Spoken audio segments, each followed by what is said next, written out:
जब कुछ ना लिखा हो तो किसका वर्क होगा? एक्सटर्नल का होगा।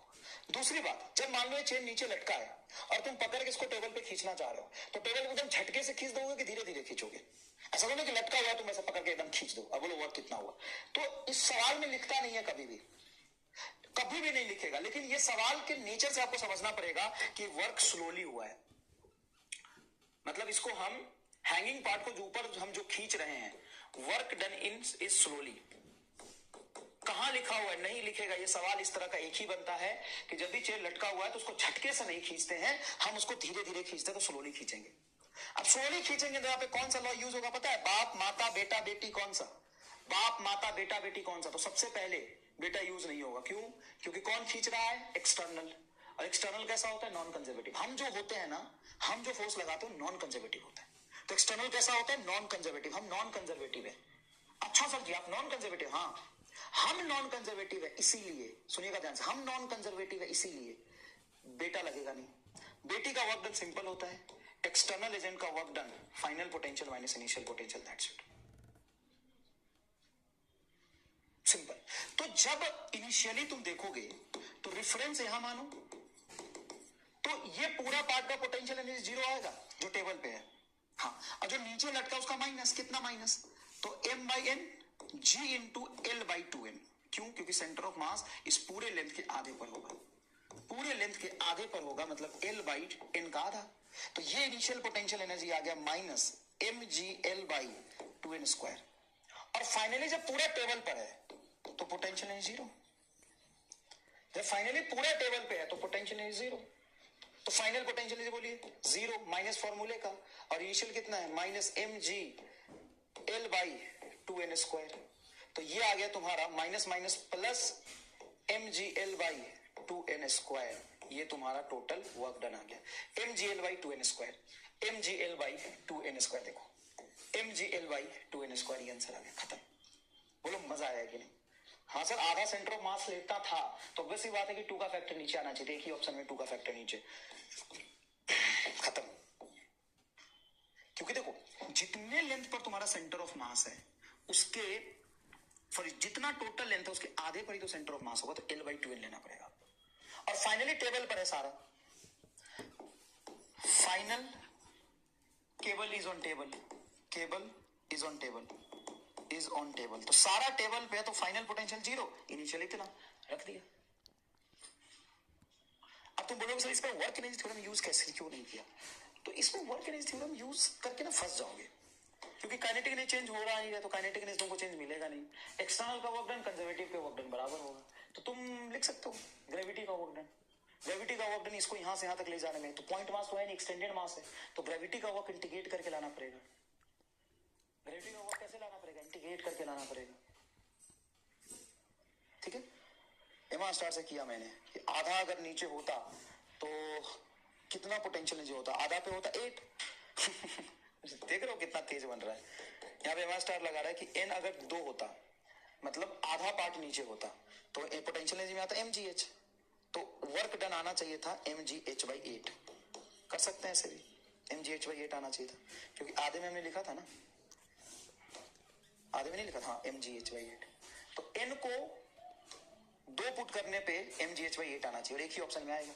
एन को 2 पुट करोगे तो 4 आएगा, एम को 2 पुट करोगे 2 दूना 4 2 8 आएगा, यहाँ पे 2 पुट करोगे तो आधा आएगा, ठीक है। Clear clear clear. अगर एन को 1 रखोगे तो तुम्हारा जो, तो एन को 1 रखोगे मतलब पूरा हिस्सा नीचे लटका हुआ है, पूरा हिस्सा नीचे लगा तो एमजीएल बाई 2 आना चाहिए, एन को 1 रख के एमजीएल बाई 2 आना चाहिए। चलो ठीक है, नेक्स्ट देखो uniform cable of n length है। देखो वैसे ही सवाल पूछा है 2019 में भी, तो ऐसे सवाल फ्रिक्वेंटली आते हैं, नीट में भी आते हैं और मेंस में भी आते हैं, ऐसे आते हैं। स्प्रिंग पोटेंशियल है, थोड़ा सा समझ लेते हैं, बहुत आसान होगा स्प्रिंग पोटेंशियल समझना, दिखना कितना आसान होगा, देखना कितना इजी और एकदम मक्खन जैसा होगा स्प्रिंग पोटेंशियल एनर्जी। देखो हम जानते हैं कि work done by conservative force, conservative force spring force भी है, स्प्रिंग फोर्स के निगेटिव वैल्यू को हम कहते हैं चेंज इन पोटेंशियल एनर्जी। बोलो हाँ कि ना? सर कहते हैं चेंज इन पोटेंशियल एनर्जी। अब मान लो कोई स्प्रिंग है अपने नेचुरल लेंथ पर, कहां है? नेचुरल लेंथ, उसको मैंने खींच के x1 पे ले गया और वहां से खींच के और ज्यादा दूर x2 पे ले गया। मान लो इनिशियल पॉइंट है यहाँ पे, ये पोटेंशियल एनर्जी U1 और यहाँ पे पोटेंशियल एनर्जी U2, तो इनिशियल पॉइंट U1 और फाइनल पॉइंट U2, ठीक है। मीन नेचुरल लेंथ से पहले इलोंगेशन है x1 और बाद के इलोंगेशन है x2। अब ध्यान से सुनना, एक बात ध्यान सुनोगे ना जीवन भर तुम्हें याद रहेगा। क्या डायग्राम समझ में आया? ये अपने नेचुरल लेंथ पे है तो यहाँ पे इलोंगेशन क्या होगा सर? 0 होगा। इस नेचुरल लेंथ से मैंने कितना खींचा? x1, मान लो पोटेंशियल एनर्जी है उसमें U1 इनिशियल पॉइंट पे, और फाइनली है कुछ U2। अब मुझे बताओ यहां से यहां तक जब मैं ले गया तो चेंज इन पोटेंशियल एनर्जी क्या minus work done bye spring force आएगा? क्या ये पोटेंशियल एनर्जी में चेंज का नेचुरल फॉर्मूला है? मदर लॉ है ये? क्या ये मदर लॉ है? जल्दी से अभी लोग बताएंगे, क्या ये मदर लॉ है? Change in potential energy minus work done bye spring force, क्या ये मदर लॉ है? Change in potential energy minus work done bye spring force, क्या ये मदर लॉ है? Change in potential energy minus work done bye spring force, क्या ये mother law है? Final x2 का स्क्वायर माइनस x1 का square, that's it. ये तो सर जो हुआ, तो इनिशियल पॉइंट x1 से फाइनल पॉइंट x तक जाने में जो चेंज इन पोटेंशियल एनर्जी आएगा, ध्यान से देखिएगा, ये क्या है? इनिशियल इलोंगेशन, ये है फाइनल, ये इनिशियल पोटेंशियल है, final potential. Final potential energy x2 पर माइनस x1 दोनों हो सकता है। x1 and x2 may be compression और elongation, may be and elongation, दोनों में वैलिड है ये, क्योंकि वर्क डन का फॉर्मूला x1 से x2 तक ले जाओगे तो कंप्रेशन और इलोंगेशन दोनों में माइनस आती है, हर केस में माइनस आती है।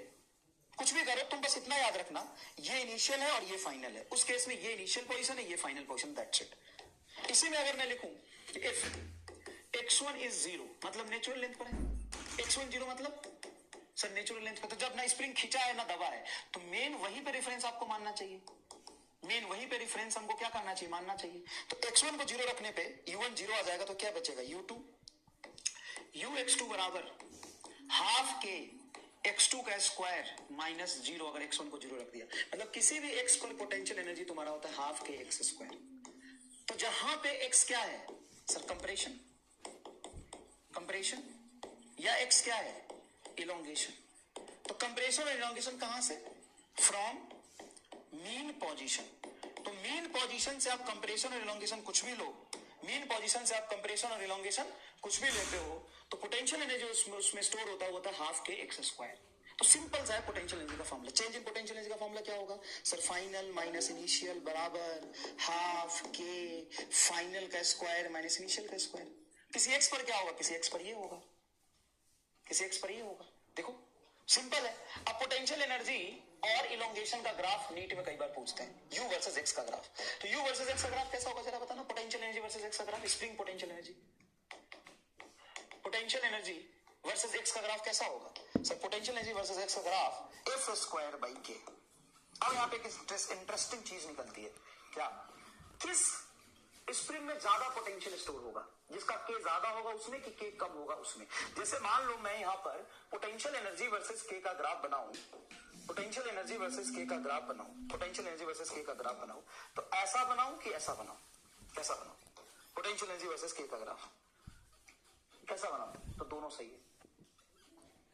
बहुत स्पीड से पढ़ा रहा हूं, हाँ बेटा बहुत स्पीड से पढ़ा रहा हूं, बुलेट से एकदम, है ना। आज मुश्किल से मैंने 4 चीजें पढ़ाई है 2 घंटे में, वो बहुत स्पीड हो गया। अपनी स्पीड थोड़ा बढ़ा, बहुत स्पीड से मैं पढ़ा रहा हूं। मुश्किल से क्या बताया? स्टेबल अनस्टेबल इक्विलिब्रियम बताया। मैंने पढ़ाना ही शुरू किया था 20 पेज से, और मैं 20 पेज पर भी नहीं पहुंचा हूं। इसको बहुत स्पीड अगर कहते हैं तो तुम कम से कम 3 साल के लिए नीट की तैयारी करना बेटा, ठीक है। तो कम से कम नीट की तैयारी 3 साल के लिए करना। I am sorry. F is equal to हो जाएगा तुम्हारा हाफ के एक्स स्क्वायर। अगर x कांस्टेंट मानो, सॉरी u, अगर x को मैं कांस्टेंट मानता हूं, x को मैं कांस्टेंट मानता हूं, अगर x को मैं कांस्टेंट मानता हूं तो u is directly proportional to आएगा k, u is directly proportional to k, u is directly proportional to k। और अगर मैं f को कांस्टेंट मानता हूं तो u इज इक्वल टू होता है half F square by k, मतलब u is inversely proportional to k। तो किस स्प्रिंग में पोटेंशियल एनर्जी ज्यादा स्टोर होगा? k जिसका ज्यादा उसमें कि k जिसमें कम है उसमें? तो डिपेंड करता है कि कांस्टेंट क्या दिया हुआ है। अगर तुम्हारा x कांस्टेंट है तो पोटेंशियल एनर्जी k के प्रोपोर्शनल होता है, और अगर तुम्हारा फोर्स कांस्टेंट है तो potential energy inversely proportional to k होता है। तो डिपेंड करता है कि तुम्हारा k कैसा है, डिपेंड करता है कि तुम्हारा k कैसा है, डिपेंड करता है के कैसा है। अब ये सवाल जो सबसे ज्यादा इंपॉर्टेंट होता है, जहां पे जब मैं वर्क पढ़ा रहा था तो भी आपने गलत किया था, एकदम सेम सवाल था, और अभी देखो ये सवाल क्या कह रहा है। A spring with spring constant K when compressed by 1 centimeter then potential energy stored is U। Compressed by 1 centimetre, सिर्फ 1 सेंटीमीटर। कहां से कंप्रेस किया होगा? मीन से। तो 1 सेंटीमीटर जब कंप्रेस किया, कितना कंप्रेस किया? 1 सेंटीमीटर। तो पोटेंशियल एनर्जी क्या आ जाएगा? हाफ के 1 का स्क्वायर माइनस 0। तो U बराबर आपका आ जाएगा K/2। सिंपल ये आया, ठीक है। Potential energy stored is U, तो K/2 को हम U बोल सकते। If the further compressed by 3 centimetre, further मतलब वहां पे पहले है, इनिशियली 1 सेंटीमीटर है, फर्दर मतलब वहां से और 3 सेंटीमीटर कंप्रेस किया, तो फाइनल क्या हो जाएगा तेरा? 4 सेंटीमीटर। तो चेंज इन पोटेंशियल एनर्जी बताओ। फाइनल पोटेंशियल एनर्जी नहीं पूछा है, चेंज पूछा है। तो चेंज का फॉर्मूला तो ये हम जानते हैं, हाफ के फाइनल का स्क्वायर माइनस इनिशियल का स्क्वायर। बोलो जानते हो कि नहीं? जब मैंने 1 सेंटीमीटर दबाया था तो मैं वहीं पर हूं, हाँ सर वहीं पे हूं। वहां से 3 और दबाया, वहां से 3 और दबाया, ठीक है। लिखने दो भाई, मत कर ऐसे, इस पे मैं हाथ जोड़ रहा हूं भाई मेरे। सिर्फ यही 3 स्लाइड मैंने डायरेक्ट पढ़ा है, हर स्लाइड में मैंने लिखने का टाइम दिया। 5 मिनट मैनेज नहीं कर सकता, शर्म कर बेटा। लिखने दो, मत सीखना, लिखना सब कुछ, वही वही लेके जाना, चीट पुर्जा बना के दिमाग का दही कर देते हो एकदम। K/2 को क्या लिख सकता है? U। फाइनली कितना है? 4 का होल स्क्वायर माइनस 1 का होल स्क्वायर। 4 का होल स्क्वायर क्या होगा? 16। तो U इंटू 16 माइनस 1 मतलब 15 U। अब तुमने दिया होगा 8 U, जवाब गलत है। सी दिया ना जवाब? गलत है। क्यों दिया सी? क्योंकि यहां क्या लिखा है? कंप्रेस्ड टू 3 सेंटीमीटर नहीं है, बाई 3 सेंटीमीटर। अब इसी सवाल में सब कुछ अगर मैं सेम रख दूं, सब कुछ सेम रख दूं, सुन सुन सुन सुन, इसी सवाल में मैं सब कुछ सेम रख दूं, यहां पे बस ये चेंज करूं 2-3 सेंटीमीटर, फर्दर कंप्रेस 2-3 सेंटीमीटर, ये आंसर आएगा। यही तो खेला है भाई बाई एंड टू का, जो कितने प्यार से मैंने तुम्हें समझाया था परसेंटेज चेंज में, कितने प्यार से समझाया था कि अगर मैं यहां पर 1 सेंटीमीटर से कंप्रेस कर दिया, इतना एनर्जी स्टोर हुआ, further compress 2-3 centimetre, further compress 2-3 centimetre मतलब फाइनल डिस्टेंस तुम्हारा 3 सेंटीमीटर है। और इनिशियल कितना है? इनिशियल तेरा U है। इनिशियल कितना है? इनिशियल तेरा U है। देख इनिशियल कितना है, सॉरी इनिशियल कितना तेरा 1 है। तो यहां पे ये यहां पे क्या आ जाएगा? K/2 को U रख देगा, 3 का होल स्क्वायर माइनस 1 का होल स्क्वायर, ये बनेगा। और यहां पे क्या लिखा है बेटा?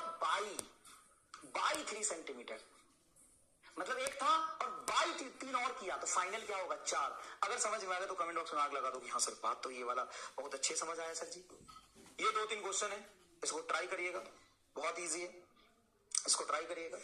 अब मेन चीज है, आगे ये समझना, 5 मिनट और लूंगा, 3 मिनट और लूंगा मैं, ज्यादा नहीं। तो सर हमने लॉ तो बहुत सारे पढ़े, work energy theorem, conservation of mechanical energy theorem, वो चेन खींचने वाला बेटी वाला लॉ लगा दिया। अब यहां पे तुमको कंफ्यूजन होगा आगे चल के कि सर कब हम कंजर्वेशन ऑफ मैकेनिकल एनर्जी लगाएं, कब हम वर्क एनर्जी थ्योरम से करें, क्योंकि जितने आपने सवाल वर्क एनर्जी थ्योरम से करा है, लगभग जिसमें फ्रिक्शन लग रहा होगा उसको हटा के आप सीओएमई से कर सकते हैं। जो सवाल आपने वर्क एनर्जी थ्योरम में किया था, जितने सवाल आपने वर्क एनर्जी थ्योरम में किया था, उसमें से फ्रिक्शन जिसमें लग रहा था उसको हटा दो, तो सारे सवाल तेरा कंजर्वेशन ऑफ मैकेनिकल एनर्जी से होगा। कैसे सवाल कंजर्वेशन ऑफ मैकेनिकल एनर्जी से होगा? ये सवाल हम कंजर्वेशन ऑफ मैकेनिकल एनर्जी से करने वाले हैं। कैसे करेंगे कंजर्वेशन ऑफ मैकेनिकल एनर्जी से? ध्यान सुनिएगा, बड़ा सिंपल है। Block of mass m moving with velocity v0 on the smooth horizontal surface hit the spring of constant k, then maximum compression in the spring is। सबसे पहले बोलेंगे कि इस हॉरिजॉन्टल लाइन पे ग्रेविटेशनल पोटेंशियल एनर्जी का reference मान लिया, तो यहां पे डायरेक्टली हम ये देखें कि नॉर्मल तो वर्क करेगा नहीं, क्योंकि हॉरिजॉन्टल चल रहा है, तो वर्क करेगा कौन? ग्रेविटी नहीं, ग्रेविटी भी वर्क नहीं करेगा, तो करेगा कौन? Spring force. हाँ, स्प्रिंग फोर्स तो कंजर्वेटिव है, तुम सीधा लगा सकते हैं सीओएमई। सीओएमई कहता है initial kinetic plus potential, initial बराबर काइनेटिक प्लस पोटेंशियल का final value. Initial kinetic plus potential बराबर फाइनल काइनेटिक प्लस पोटेंशियल। इसमें काइनेटिक एनर्जी बताओ क्या होगा? मैं पूरा दोबारा करूंगा, एक बार फील दे रहा हूं। Half m v square kinetic, gravitational potential energy यही डिफरेंस माना तो जीरो, स्प्रिंग तो कंप्रेस ही नहीं है तो ये पोटेंशियल एनर्जी भी जीरो, बराबर मैक्सिमम कंप्रेशन पर पूरा दबा के जब ये रेस्ट में आया, मान लो एक्स कंप्रेशन के बाद, तो काइनेटिक एनर्जी जीरो और पोटेंशियल एनर्जी हो जाएगा स्प्रिंग में कंप्रेशन के बाद प्लस होता, देखो वर्क में माइनस लेते, स्प्रिंग पोटेंशियल एनर्जी तो सिंपल होगा, initial x zero, final x है तो हाफ के एक्स स्क्वायर। अब यहां से 2 से 2 कट गया तो एक्स बराबर आएगा रूट अंडर, देखो एक्स बराबर आएगा root under m v not का होल स्क्वायर बाई के, और वर्क एनर्जी थ्योरम से सेम निकाला था, याद कर। थोड़ा भी अगर तेरे पास बुद्धि हो और फोकस हो तो बता वर्क एनर्जी थ्योरम से सेम आया था कि नहीं।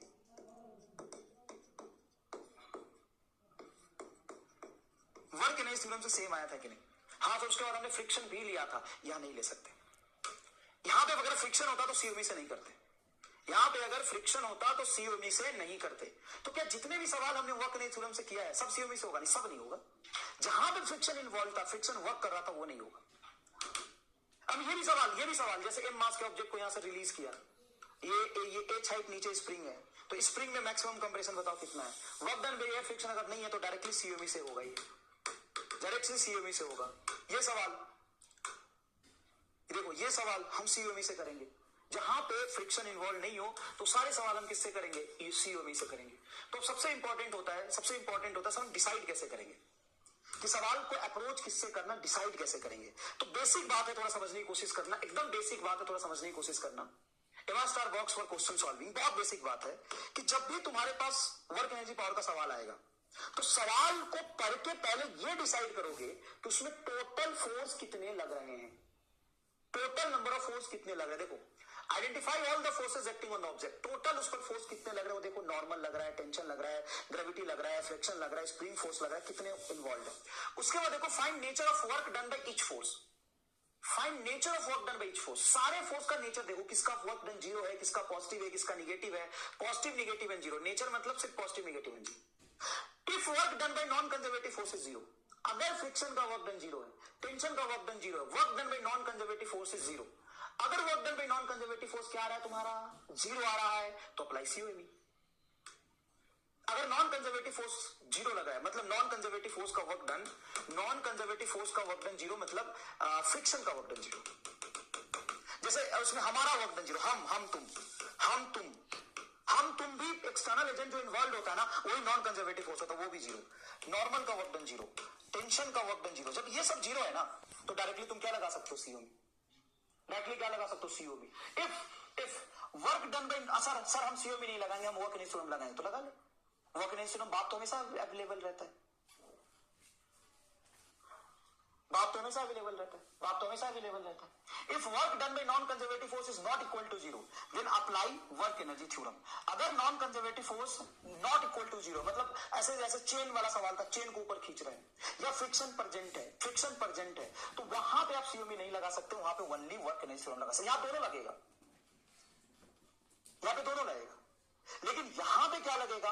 अगर नॉन कंजर्वेटिव फोर्स वर्क कर रहा है तो सिर्फ वर्क एनर्जी थ्योरम। देखो, if work done by non-conservative force is not equal to zero, if work done by non-conservative force is not equal to zero, मतलब नॉन कंजर्वेटिव फोर्स का work कर रहा है, नॉन कंजर्वेटिव फोर्स लग रहा है, non conservative force available है। जब